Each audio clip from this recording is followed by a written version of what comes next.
কাকা বিষয়টা হচ্ছে যে এক শ্রেণীর লোক কবা লাগছে যে আমার ভাষার নাম রাজবংশী হবে, আর এক শ্রেণীর লোক কবা হচ্ছে কামতাপুরী হবে। তো এই দুইটার নামের মধ্যে কোনটা ঠিক, কোনটা হলে ভাল হয় আমার জাতির মানসি বা আমার ভাষাভাষীর মানুষের জন্য? তোমরা কি কর? ধন্যবাদ।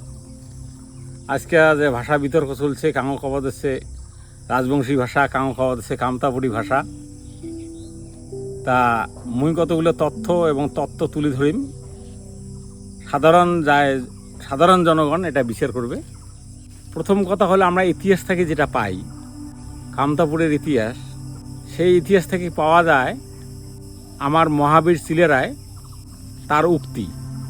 সেই সময় কামতাপুর রাজদরবারের রাজা ছিল নরনারায়ণ।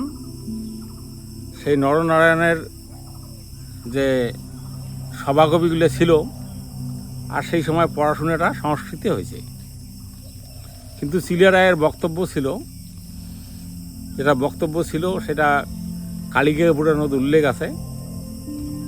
একদিন সভা মাজত বসি যুবরাজ, মনে মনে চিন্তিয়া কহিলন্ত কাজ। পুরাণাদি শাস্ত্র যে রহস্য আশয়, পণ্ডিতে বুঝয় তা আনে না বুঝয়। সেই কারণত পথ ভাঙি সবে বুঝিবার, নিজ দেশ ভাষা বন্ধে রসিও পয়ার। মানে চিলেরায়ের উক্তি, চিলেরায় কইছে নিজের দেশ ভাষা, ভাষার নামটা দেশ ভাষা কইছে। মানে দেশ ভাষা মানে বিশেষ এলাকার ভাষার কথা কইছে।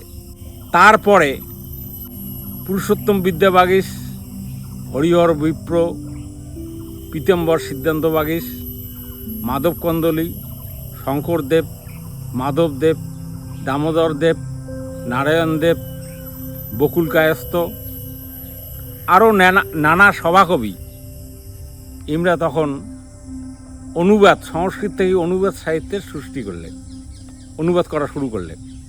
বিশেষ করে শঙ্করদেব সেই সময় 18টা যে পুরাণ আছে, সেই পুরাণগুলো আমার ভাষাতে অনুবাদ করছে। তাহলে এই যে অনুবাদ সাহিত্য শুরু হলো আমার ভাষাতে, কিন্তু নামটা হল দেশ ভাষা।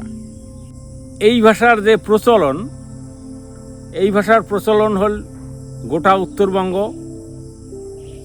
নিম্ন আসাম, অবিভক্ত গোয়ালপাড়া, তারপরে রংপুর, দিনাজপুর, ঝাপা, মোরং, এই বিস্তৃত অঞ্চলত এই ভাষাটার বিস্তার। কিছু সামান্য পার্থক্য থাকে, কিন্তু গ্রামাটিক্যাল দিক থেকে ব্যাকরণগত দিক থেকেই একে। তাহলে আর এটি যে সম্প্রদায়গুলি আছে, নাথযুগী, বামন, কায়স্থ, তেলি, মালি, তারপরে ডোম, তারপরে মদক, খ্যান, রাজবংশী, তারপরে আরও একটা বড় সংখ্যক হলে নস্য শেখ, যেটা আমরা নস্য শেখ কই বা দেশি মুসলমান কই। এই নানান জাতির, নানান সম্প্রদায়ের একটা ভাষা, সেটা হলে কাঙো কবা দিচ্ছে কামতাপুরী ভাষা, কাঙো কবা দিচ্ছে রাজবংশী ভাষা। তোমরা জনগণ তোমরা ঠিক করবেন। বিভিন্ন জনগোষ্ঠী যেহেতু এই ভাষার কথা কয়, ভাষাটা নাম কি হওয়া উচিত, এটা গেল। আর যে সভাকবিগুলোর মুই নাম করলুম, একমাত্র রংপুরের জাগের গান রতিরাম দাস একমাত্র রাজবংশী সভাকবি, রাজবংশী কবি। আর বাকি জিলের মুই নাম করলুম, আরও কতগুলো নাম বাকি রয়ে গেছে। এগুলো সবাই কাঙো বামন, কাঙো কায়স্থ। এই ভাষাটা সমৃদ্ধ করছে, বামনও করছে, কায়স্থও করছে, রাজবংশীও করছে। আর একটা বিষয় হল চর্যাপদ। হরপ্রসাদ শাস্ত্রী আবিষ্কার করছে, কিন্তু চর্যাপদ মিথিলে কইছে, মৈথিলির ঘর কইছে যেটা আমার আদি সাহিত্য, উড়িয়ার ঘর কইছে আমার আদি সাহিত্য, বাংলা কয় আমার আদি সাহিত্য, অসমীয়া কয় আমার আদি সাহিত্য। তা চর্যাপদের যেটা ভাষা, সেই ভাষাটা আমার ভাষার সাথে এবং বিশেষ করিয়া দিনাজপুরের ভাষার সাথে বহু মিল। কারণ দিনাজপুরের ভাষার মধ্যে হিন্দি হিন্দি ভাব একটা আছে। যেমন চর্যাপদের একটা মুই দোয়ার কয়েকটা লাইন তুলি ধরং। টালত ঘর মোর নাহি পরবেশি, হাড়িত নাহি ভাত নীতি আবেশি। এই টালত ঘরত হাড়িত বাড়িত এই যে শব্দগুলা তবিভক্তি, এটা আমার আদি সাহিত্য। এলা কথা বল চর্যাপদ কিন্তু রাজবংশী সাহিত্য না হয়। এটা হলে একেবারে ময়নামতি গোপীচন্দ্রের গান নাথ সাহিত্য। নাথ সাহিত্য মানে যুগীর ঘরের সাহিত্য। যেমন গোরক্ষনাথের গান, ওটার নাথ সাহিত্য। তাহলে এই নাথ সাহিত্য কি আমরা বাদ দিব?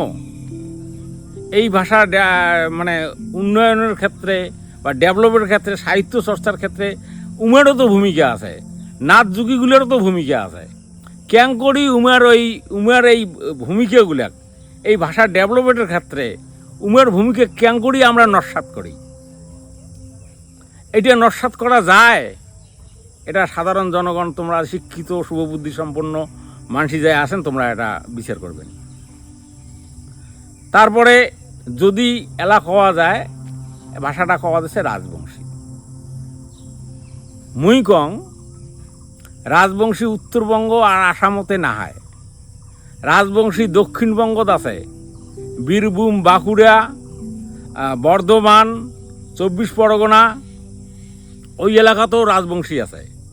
কিন্তু উমরা মূলত মৎস্যজীবী। বাংলাদেশ ও চিটাগাঙত বহু লক্ষ লক্ষ রাজবংশী আছে।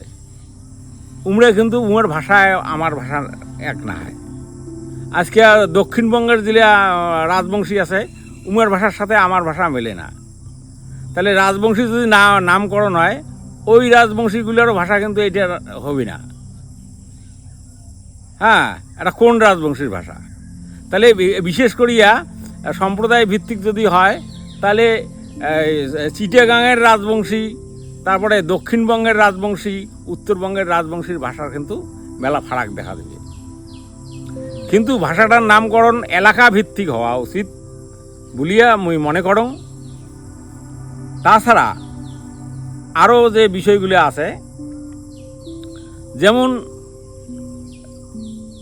কুশিয়ান শাস্ত্রীয়, রামায়ণের উপরে কুশিয়ান গান, বিষহরা, পদ্মপুরাণের উপরে বিষহরা, বা সাইটল শোভসনী, এটা লোকদেবতা, তার উপরে দেবদেবীর উপরে গান।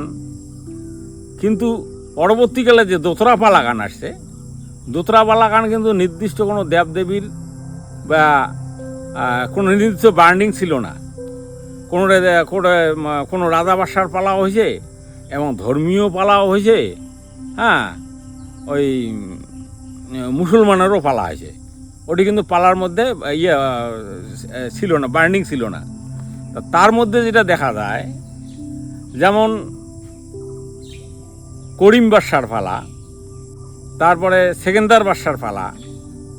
করিম বাদশার পালার মধ্যে যেটা উল্লেখ আছে, ধন দিছে খোদা তালা, ধন দিছে পুরা, সেই ধন দিয়া বান্দির পাংমুই অগম দরিয়ার কুড়া, একনা পুত্র দে রে আল্লাহ, একনা পুত্র দে, কামাই খাবার নাসাং আল্লাহ, মাটি দিবের দে।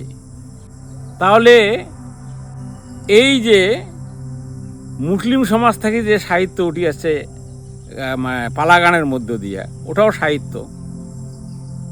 এটা কি আমরা কি অস্বীকার করব? এটা অস্বীকার করা যাবে না।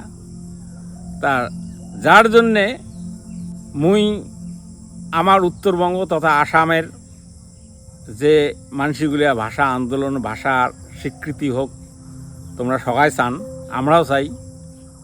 তা নামকরণ নিয়ে যেহেতু বিতর্ক আছে, সেই জন্যে মুই অল্প কথায় মানে কতগুলো জিস্ট তুলে ধরলুম। আজকে যেখানে আরও একটা জিনিস দেখা যায় যে অসম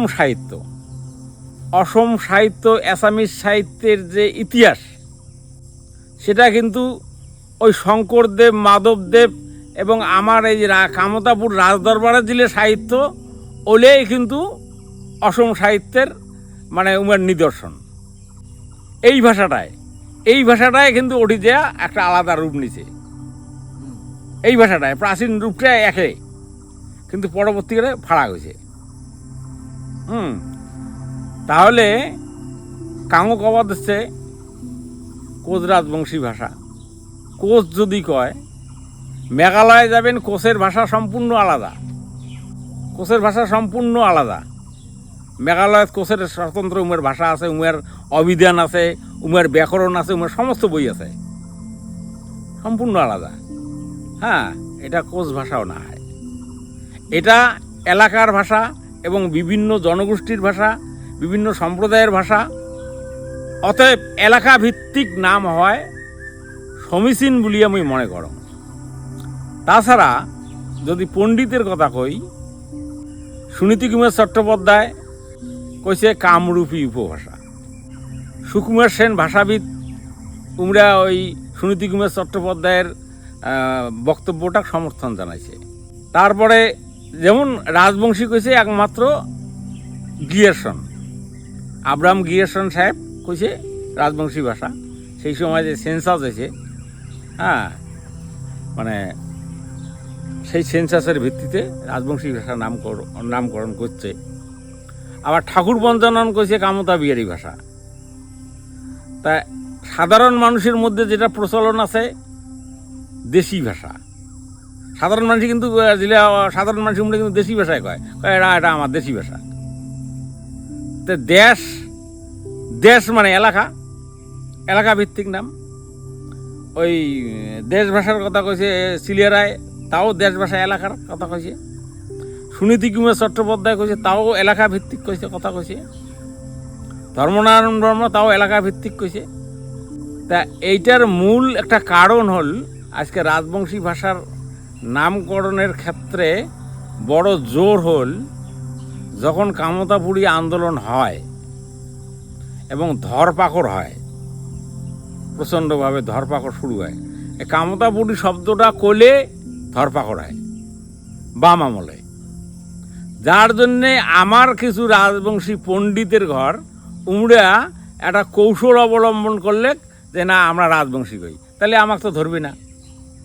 একই ভাষা উমরা একটা নাম পাল্টে দিয়ে করলে, এখন সেইটাই এখন স্থায়িত্ব পাওয়া যাচ্ছে বর্তমানে। এলাও যে যেহেতু আগতে কইছে রাজবংশী, কারণ পিএইচডি করিবার গেলে যদি কামতাপুরী কয় তাহলে ওর পিএইচডি হবে না।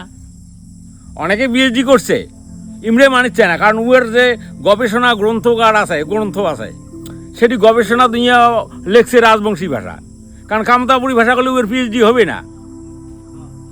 হ্যাঁ, তা রাজবংশী করলে পিএইচডি হবে, সরকার ভালো পাবে, পিএইচডি হবে, যার জন্য উমরে পিএইচডি যেহেতু উমরে করছে, অতএব পরবর্তীকালে এলা উয়ের তাহলে উইয়ে যদি এলা কয় কামতাপুরী ভাষা, উইয়ে ফির পিএইচডি করছে রাজবংশী নিয়ে, উইয়ে তো ওইটা ছাড়বে না। এইটা হচ্ছে সমস্যা। এই সমস্যাটা সবাইকে বুঝিবার কম, বা ভাল করে তোমরা বুঝি দেখেন বিষয়বস্তুটা কি। আর একটা বিষয় আমি কম, যেটা আজকে বুকো ধার দিয়া দিলা গ্রেটার আন্দোলন করছে। ইমের আন্দোলন ছিল চুক্তিভিত্তিক রাজ্য, কুচবিহার চুক্তিভিত্তিক রাজ্য, ইমের কোনো ভাষার আন্দোলন ছিল না। হ্যাঁ, এখন ইমরাও দেখছে যে ভাষাটার প্রয়োজন আছে, ভাষাটা দেখছে, তাহলে এলা যদি আমরাও কামতাপুরি কই তাহলে তো একে হয়ে, তাহলে তো উমেরে খেলি হয়ে যাবে। হ্যাঁ, উমের নামটা ফাটি যাবে, অতএব না ওঠা না খাওয়া যাবে। আমার যে পণ্ডিতগুলো দিলে কইছে রাজবংশী, এটাই কমবো আমরা। এই জিনিসটা চলছে, মানে কাক কায় ডাউন দিবার পায়, ডাউন দিয়া মানে কামতাপুরী আন্দোলন যেহেতু হয়েছে, এই নামে ভাষা আন্দোলন হয়েছে, অতএব বেলা তো ভাষাটা তো হয়া যাওয়ার মুখত, তাহলে আমরাও কেলিটে নেই। এই হচ্ছে সমস্যা। তো এই সমস্যা যাতে সমাধান করা হয়, দরকার পড়লে মুই আবেদন করিম কেন্দ্রীয় সরকার বা রাজ্য সরকারেরতে, দরকার পড়লে সেমিনার দেখাক, সব পক্ষকে দেখাক, সেমিনারত আলোচনা হবে। ওটি দরকার পড়লে হাইকোর্ট সুপ্রিম কোর্টের বিচারপতি আনা হবে, বিতর্ক হবে, কোনটা রাইট হয় সেটা হবে। এই কয়া সবাইকে আর একবার দণ্ডবোধ জানাই মোর বক্তব্য শেষ করলাম। দণ্ডবোধ।